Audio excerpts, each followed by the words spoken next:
The stars stretched endlessly before Captain Marcus Chen as he stood on the bridge of the Earth Space Force vessel Prometheus. Humanity's most advanced starship, while impressive by Earth standards, looked like little more than a collection of crude metal cylinders and sharp angles held together by human determination and what some might call blind luck. "Captain, we're detecting unusual energy signatures ahead," reported Lieutenant James Rodriguez from his sensor station. His dark eyes narrowed as he studied the readings. "Nothing like we've seen before." Marcus moved to stand behind his sensor officer, studying the complex wave patterns dancing across the holographic display. After 6 months of deep space exploration, they had finally found something truly alien. Analysis. "It's artificial, sir, definitely not natural, and it's massive, at least 20 times our size." Before Marcus could respond, a shimmering portal opened in space before them. Through it emerged a vessel that seemed to defy physics itself, a gleaming construct of what appeared to be liquid metal and light, flowing and shifting like quicksilver. "By all that's holy," whispered Commander Olivia Nash, the ship's XO. Her normally steady voice carried a trace of awe. "That's not just a ship, that's art." The alien vessel dwarfed the Prometheus, making their proudest achievement look like a child's crude drawing next to a master's painting. Yet Marcus felt no fear, only burning curiosity. "Captain," called out Communications Officer Priya Patel, "we're receiving a transmission. It's in English." Marcus straightened his uniform, put it through. The main viewscreen activated, revealing a being that seemed almost made of crystal. Its translucent skin revealed swirling patterns of light beneath, and its eyes were pools of shifting colors. When it spoke, its voice was melodious and precise. "Greetings, vessel of Earth. I am High Commander Xerix of the Galactic Confederation. We have been expecting you, though not quite so soon." Marcus stepped forward. "I am Captain Marcus Chen of the ESF Prometheus. We come in peace and friendship." The crystalline being's colors shifted slightly. "Indeed, your arrival is most interesting. Our calculations suggested your species was at least a century away from achieving practical faster-than-light travel. Yet here you are, using methods that by all rights should be impossible." "Impossible?" Marcus frowned. "Our quantum fold drive works perfectly well." "Yes," Xerix replied, "that is precisely what concerns us. Would you be willing to dock with our vessel? There are some rather urgent matters we need to discuss about your unique approach to space travel." Marcus glanced at his senior officers. Commander Nash gave a slight nod, while Security Chief Kenzo Tanaka's hand rested near his sidearm, ready but not threatening. "We would be honored," Marcus replied, though his mind raced with questions. The docking procedure was surprisingly smooth, considering the vast technological gap between the vessels. As Marcus led his senior staff through the airlock, they found themselves in a corridor that seemed alive with flowing light and color. They were led to a vast chamber where several alien beings waited, some crystalline like Xerix, others appearing as living clouds of gas, and still others looking like collections of geometric shapes in constant motion. "Captain Chen," Xerix gestured to a seat that formed itself from the floor, "please sit. What we have to discuss will likely come as quite a shock." For the next hour, Marcus and his crew learned that everything they thought they knew about space travel was wrong. The aliens explained that their method of faster-than-light travel required massive energy expenditure, complex calculations, and technology far beyond what the Prometheus possessed. "Your ship," one of the cloud-like beings explained, "should not be capable of quantum fold travel. The power requirements alone would tear it apart, yet somehow you've managed it with technology barely more advanced than simple fusion power."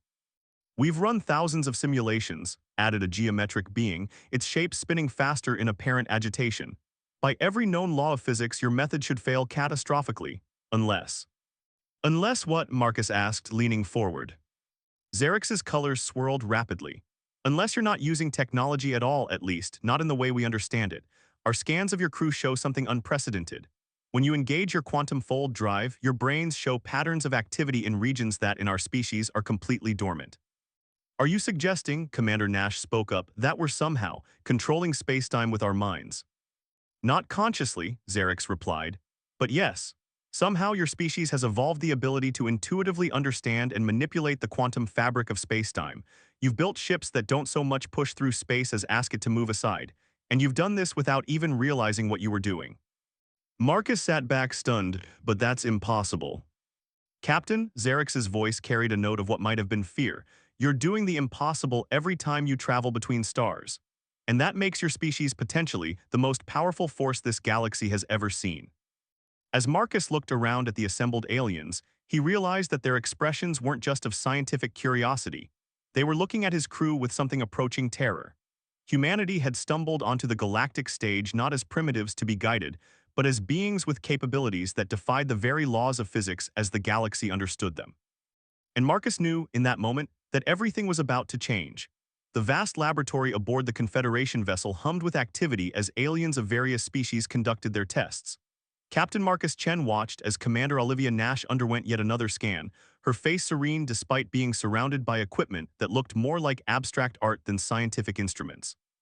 Remarkable, muttered Dr. Lysix, a being composed of interconnected geometric crystals that shifted and realigned with each movement. The neural patterns are consistent across all human subjects. When exposed to spatial distortion fields, their minds automatically begin to interact with them. Security Chief Kenzo Tanaka crossed his arms, his expression skeptical. You're saying we've all got some kind of space magic. Not magic, corrected High Commander Xerix, his crystalline form pulsing with bands of deep blue light. Evolution. Your species developed alongside a unique quantum anomaly in your solar system. We detected it years ago but never made the connection until now. Lieutenant Rodriguez, who had been quietly observing from the corner, stepped forward. What kind of anomaly? A holographic display materialized in the center of the laboratory, showing Earth's solar system. At first, nothing seemed unusual, but then the display shifted to show quantum-level activity. The entire system was wrapped in subtle distortions that the humans had never detected. Your sun, Xerix explained, has a quantum resonance that creates microfluctuations in space-time. Too subtle for most instruments to detect, but constant. Your species evolved in this environment, developing an unprecedented ability to perceive and manipulate these fluctuations. Marcus watched as the display zoomed in on a human brain, showing neural pathways lighting up in patterns that match the solar system's quantum fluctuations. And this is why our ships work, because we're unconsciously controlling space-time. More than that, interrupted another alien scientist, this one appearing as a swirling cloud of iridescent gas. Watch this. The scientist activated a device that created a visible distortion in the air. To the aliens' visible amazement, the distortion began to bend and flow in response to Commander Nash's proximity, even though she remained perfectly still on the scanning platform. You're doing this unconsciously, the gaseous being explained. Your mind is automatically adjusting local spacetime to its most stable configuration. It's beautiful and terrifying. Terrifying, Priya Patel spoke up from her position near the door. We're not trying to frighten anyone, we didn't even know we could do this. High Commander Xerix's colors shifted to deeper, more somber hues. That's precisely what terrifies us, Communications Officer Patel. Your species possesses this tremendous power, yet you're only beginning to understand it. The implications are unsettling. The laboratory doors slid open, admitting a new figure. Unlike the other aliens they'd met, this one appeared almost mechanical, with a body made of interlocking plates that moved with precise calculated motions. Marcus recognized the insignia of the Confederation Security Council. High Commander, the mechanical being's voice resonated with artificial harmonics. The Council has reviewed the preliminary findings. They're calling an emergency session. Xerix's crystalline form flickered with what might have been anxiety. Already, we've barely begun to understand the full scope of human capabilities. That's precisely why they're meeting, the security counselor replied. The data suggests that human abilities may not be limited to space-time manipulation. There are indications of other dormant capabilities that could manifest as your species continues to develop. Marcus stepped forward. What kind of capabilities? The mechanical being turned to face him, its faceted eyes scanning him with unsettling intensity. Based on our analysis, your species' unique neural architecture could potentially allow you to manipulate fundamental forces beyond space-time. Gravity, electromagnetic fields, possibly even the strong and weak nuclear forces. A heavy silence fell over the laboratory. Even the humans felt the weight of this revelation. They had come into space thinking they were taking their first tentative steps into a vast, advanced civilization. Instead, they had unknowingly brought with them capabilities that threatened to upset the entire galactic order. The Council will want to discuss containment protocols, the security counselor continued, seemingly oblivious to the tension in the room. Containment, Kenzo's hand instinctively moved toward his weapon. We haven't done anything wrong. No, Xerix intervened quickly, but you must understand our position. Your species is developing abilities that took our civilization's millennia of technological advancement to achieve, and you're doing it naturally, instinctively. Some will see this as a threat. Marcus felt a chill run down his spine. And what do you see it as, High Commander? Xerx's colors swirled in complex patterns before settling into a gentle, phosphorescent glow. An opportunity, Captain Chen, but also a responsibility. Your species has much to learn about its own capabilities, and we have much to learn from you. The question is, can we find a way to work together before fear drives us apart? Commander Nash sat up on the scanning platform, her expression thoughtful. You said there were other dormant capabilities. What happens if fear or threat causes them to suddenly manifest? The security counselor's plates shifted in what might have been discomfort. Our simulations suggest such a scenario could have catastrophic consequences for everyone involved. As if to emphasize the point, the distortion field in the room began to pulse and swirl more rapidly, responding to the rising tension among the humans. The aliens watched with a mixture of fascination and apprehension as the humans unconsciously manipulated forces they hadn't even known existed until hours ago. Marcus looked at his crew, then at the assembled aliens. They stood at a crossroads, one path leading to cooperation and mutual understanding, the other to conflict and possibly disaster. The next few hours would determine which path they would take, and with it, the future of human-alien relations. What none of them realized was that events were already in motion that would force their hand, pushing both humanity and the Confederation toward a confrontation that would reshape the galaxy forever. The Confederation Council Chamber was unlike anything the humans had ever seen. The vast spherical space seemed to float in a void, with representatives from hundreds of species seated on platforms that hung in space without visible support. At the center, Captain Marcus Chen and his senior staff stood on their own platform, feeling thousands of alien eyes upon them. The evidence is undeniable, announced Counselor Vax, their mechanical form projecting data streams into the chamber's shared space. The humans possess abilities that violate our understanding of natural law. Their potential for growth is unprecedented and unpredictable. Commander Olivia Nash noticed how the word unpredictable sent ripples of movement through the assembled aliens. Fear, she realized. They were afraid of what humanity might become. We must implement immediate containment protocols, declared a representative of the Helix Collective, their spiral form pulsing with aggressive red energy. The humans should be restricted to their solar system until we fully understand their capabilities. And make enemies of them, countered a gaseous being that floated near the chamber's apex. Their abilities are tied to their emotional states. Attempting to contain them could trigger exactly the kind of development we fear. Marcus stepped forward. If I may address the council, the chamber fell silent, all attention focusing on him. We came into space seeking friendship and knowledge. We had no idea of our unique abilities until you showed us. Now you speak of containing us as if we're a virus to be quarantined. High Commander Xerx, who had been quietly observing, raised his crystalline form. Captain Chen speaks truth. The humans have shown no hostility. Their ship's defensive capabilities are minimal. They clearly did not come seeking conflict. Their ship's conventional capabilities are minimal, corrected Counselor Vax. But we've all seen the data. Under stress, they could potentially. Potentially what? Kenzo Tanaka interrupted, his patience wearing thin. We've done nothing but cooperate with your tests and answer your questions, yet you treat us like we're weapons waiting to go off. Lieutenant Rodriguez, who had been analyzing the council members' reactions, leaned close to Marcus. Sir, about a third of them seem sympathetic to us. Another third are hostile, the rest appear undecided. The chamber erupted into multiple conversations, each species discussing the human situation in their own languages. The universal translators struggled to keep up with the overlapping dialogues. Suddenly, a new voice cut through the chaos. Perhaps a demonstration is in order. All attention turned to a previously silent member of the council, a being that appeared to be made of living shadow, its form barely visible against the chamber's backdrop. Marcus felt an instinctive unease as the shadow being continued. If the humans truly mean no harm, they should be willing to submit to a more thorough examination of their capabilities. What kind of examination? Priya Patel asked, her voice carrying a note of suspicion. The shadow being's form rippled. We have developed a device that can temporarily suppress their unique neural patterns, a simple test to prove they can be managed if necessary. Absolutely not, Marcus declared firmly. We won't submit to being neutered like animals. You see, the Helix Collective representative pulsed brightly. They refuse reasonable precautions. This proves they cannot be trusted. Xerx moved his platform closer to the humans. This is not a reasonable request. The device you propose could cause permanent damage to their neural architecture. It would be an act of violence against their very nature. The chamber descended into chaos again, but this time Marcus noticed something strange. The space around their platform seemed to be shifting. He glanced at his crew and saw they had noticed it too. The quantum distortions they had learned to perceive were becoming visible to their enhanced awareness. Captain, Commander Nash whispered urgently, "I think we're doing this, all of us together."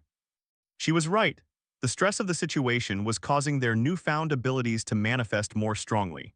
The space around their platform was beginning to bend and twist in ways that caught the attention of the assembled council members.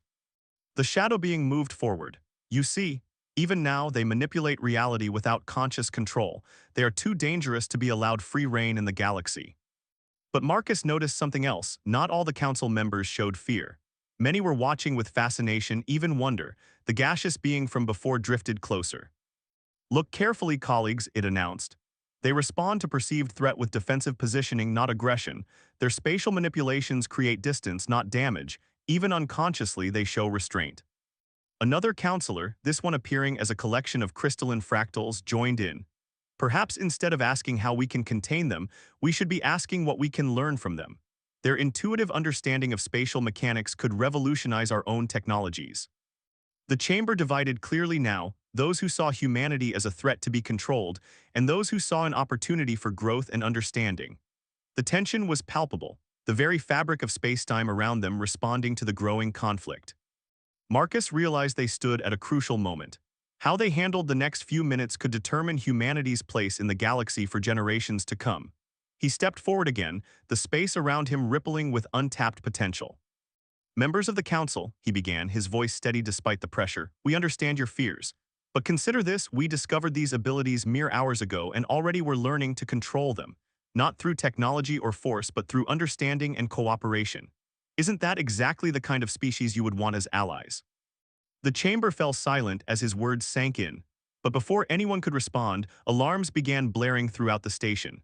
Counselor Vax's mechanical form sparked with urgent data streams. "Emergency alert, multiple unauthorized ships have just quantum jumped into the system. They're on an attack vector." The shadow being's form seemed to smile, though Marcus couldn't tell how he knew that. "It seems," it said with cold satisfaction, "that some have decided to take more direct action regarding the human question." The stage was set for a confrontation that would prove, one way or another, just what humanity was truly capable of. Chaos erupted in the council chamber as tactical displays materialized, showing a fleet of warships emerging from quantum space. Their designs were aggressive, all sharp angles and weapon ports, completely unlike the elegant Confederation vessels. "Rogue elements of the Helix Collective," Counselor Vax announced, their mechanical form processing data streams rapidly. 15 warships heavily armed, their charging weapons. The shadow being's form rippled with what might have been satisfaction. Perhaps now we'll see the true nature of humanity's capabilities. Marcus locked eyes with Commander Nash. They both understood this was no coincidence. Someone had orchestrated this crisis to force the issue of humanity's powers. "The station's shields are activating," reported Lieutenant Rodriguez, his enhanced spatial awareness allowing him to sense the defensive systems coming online. "But those ships are positioning themselves in a geometric pattern. They're trying to create some kind of resonance effect." "Correct," High Commander Xerix confirmed, his crystalline form flickering with alarm. "They're attempting to create a quantum interference field. If successful, it could destabilize our defensive systems." The first shots were fired. The station shuddered as exotic energies impacted its shields. Marcus could feel the spatial distortions rippling through the structure, and from the expressions on his crew's faces, they could too. "We need to get to the Prometheus," Kenzo stated, his tactical mind already formulating plans. "We're vulnerable here," but before they could move, the shadow being raised its dark form. "No one leaves, we must see how humans react under genuine threat." Priya Patel's eyes widened in realization. "This whole thing, it's an experiment. You're willing to risk thousands of lives just to test us." Another blast rocked the station. The shields were weakening. Marcus could feel the defensive field fraying at quantum level, the distortions becoming more chaotic. "Captain," Commander Nash called out urgently, I think I can see what they're doing. The attack pattern, it's creating nodes of quantum instability, but if we could somehow." She didn't finish her sentence. Marcus saw it too, not just felt it. The quantum fabric of space itself seemed to become visible to his enhanced perception. He could sense the attack pattern, understand its fundamental structure, and more importantly, he could see how to counter it. Everyone, he addressed his crew, focus on what you're sensing. Don't fight it, just understand it. The human crew stood together on their platform, their minds unconsciously synchronizing. The space around them began to shift and ripple, responding to their collective awareness. Fascinating, the gaseous counselor observed. They're working in perfect quantum harmony, no technology, no external aids. The attacking ships fired another coordinated barrage. But this time, something different happened. The energy beams seemed to curve away from the station, their paths bending as if reality itself was being rewritten around them. Impossible, the shadow being whispered. They're manipulating spacetime at range, without any technological interface. Marcus barely heard them. He was focused on the quantum fabric, feeling how it wanted to flow, not forcing it, just suggesting. Around him, his crew was doing the same, each contributing to a greater whole. Lieutenant Rodriguez was intuiting the attack patterns before they formed. Priya was somehow smoothing the quantum turbulence their actions created. Kenzo's tactical mind was finding the weak points in the enemy formation. And Commander Nash, she was coordinating it all, helping their abilities work in harmony. The attacking ships found themselves in trouble. Their carefully planned geometric formation began to break down as space itself seemed to resist their presence. Weapons fire curved back on itself. Quantum drives stuttered and failed. They're not just defending, Counselor Vax observed with mechanical precision.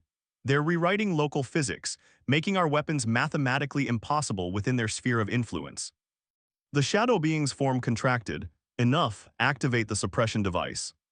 A new kind of energy pulse emanated from somewhere in the chamber aimed at the humans. But Marcus and his crew were ready. Without even thinking about it, they curved space around themselves, letting the pulse pass through empty vacuum where they appeared to be standing. No, Marcus addressed the shadow being directly. This ends now. We've proven we can defend ourselves, but we choose not to escalate. We choose cooperation over conflict. As if to emphasize his point, the attacking ships found themselves gently but firmly pushed back into normal space. Their quantum drives restored, but their weapons systems still negated. High Commander Xerix moved forward. The choice was never between containing humanity or letting them run loose, he announced to the chamber. The choice was between having them as friends or enemies. They've shown us their power and their wisdom in using it. The council chamber was silent. The attacking ships, their options exhausted, began to power down their weapons. The crisis was over, but its implications were just beginning to ripple through galactic society. Marcus looked at his crew, humans who had awakened to abilities they never knew they had, and chosen to use them with restraint rather than revenge. They had proven themselves not just powerful, but worthy of that power. The shadow being's form seemed to diminish. You understand this changes everything. Marcus nodded. Yes, but maybe that's exactly what the galaxy needs. 3 months after the attack on the Confederation station, Captain Marcus Chen stood at the observation deck of the newly constructed Quantum Harmonics Institute. The facility, a joint project between humans and various Confederation species, floated in Earth orbit as a symbol of cooperation and shared progress. The latest test results are remarkable, Commander Olivia Nash reported, approaching with a holographic display showing streams of data. The Arcturian physicists finally managed to replicate a small-scale version of our quantum sensitivity using the protocols we developed. Marcus smiled. After the crisis, instead of fear and containment, the majority of the Confederation had chosen collaboration. Humanity's innate abilities had become a bridge rather than a barrier. Captain, Lieutenant Rodriguez called from his workstation, the Helix collective representatives have arrived for the ceremony, and you won't believe what their sensors picked up during their approach. The main display activated, showing a scan of Earth's solar system. The quantum anomaly that had shaped human evolution was visible, but it had changed. The patterns were more complex, more structured than before. We're affecting it, Priya Patel observed, her understanding of quantum communications now extending to reading such subtle changes. Humanity's growing awareness of our abilities is reshaping the very phenomenon that created them. Like a feedback loop, added Kenzo Tanaka, who had traded his security chief uniform for the robes of a quantum dynamics instructor. The more we understand and use our abilities, the more they evolve. The door slid open, admitting High Commander Xerix, his crystalline form now displaying the warm colors of friendship rather than the cautious hues of their first meeting. Behind him came representatives from 24 Confederation species, including some who had once advocated for humanity's containment. My friends, Xerix announced, the final votes are in. The Confederation Council has unanimously approved the Terra Accords. A ripple of appreciation moved through the gathered humans and aliens. The Accords represented a new framework for galactic civilization, one that recognized and protected both technological and natural approaches to manipulating universal forces. There's more, Xerix continued. The quantum sensitivity protocols developed here have allowed 3 other species to begin awakening similar, if less pronounced, abilities. It seems humans weren't unique in having this potential, we were just the first to express it naturally. Marcus moved to the center of the room, which confirms what we've believed all along. The galaxy is not divided between those who have these abilities and those who don't. Rather, we're all on a spectrum of potential, each species finding its own path to understanding the universe. The shadow being, who had become an unlikely ally after the crisis, emerged from a corner. Indeed, our attempt to contain humanity nearly cost us the greatest scientific and philosophical advancement in Confederation history.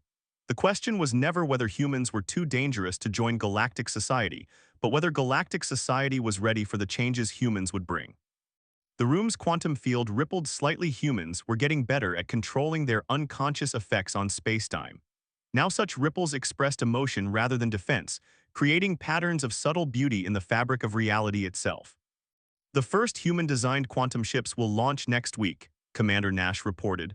Using our intuitive understanding of spacetime combined with Confederation technology, they're calling it the Harmony class. A fitting name, the gaseous counselor observed. They represent the blend of natural ability and technological advancement that will define the next era of galactic civilization. Marcus looked out at Earth below them, thinking of how far they'd come. From a species taking its first tentative steps into interstellar space, they had become teachers and pioneers, helping to unlock abilities that had laid dormant in multiple species for millennia. The old barriers are falling, Priya said softly. Not just between species, but between what we think of as natural and technological. Every day we're finding new ways to combine our different approaches to understanding the universe. The assembled beings moved toward the observation window as Earth's sun began to rise over the horizon. The quantum field rippled again, more deliberately this time, as humans and aliens together celebrated not just what they had achieved, but what they would achieve together. You know what the most remarkable thing is, Marcus addressed the gathering. 3 months ago, some feared we would use our abilities to dominate the galaxy. Instead, we're using them to bring the galaxy closer together. Every species contributing its unique perspective and abilities to a greater whole. The next great age of exploration is beginning, Xerix agreed. Not just of space, but of consciousness and capability itself, and we will face it together. As if in response to his words, the quantum field around them shifted into complex, beautiful patterns, humans and aliens working in harmony to create something new. Not through technology alone, nor through natural ability alone, but through the synergy of both. The galaxy was changing. Old fears were being replaced by new possibilities. And humanity, once feared for its unique abilities, had become a catalyst for a transformation that would reach far beyond Earth's solar system. It wasn't the future anyone had expected when the Prometheus first encountered that alien ship. It was something far better, a future where differences became strengths, and the combined wisdom of countless species would guide them all to new discoveries and new understanding. The age of separation was over, the age of harmony had begun.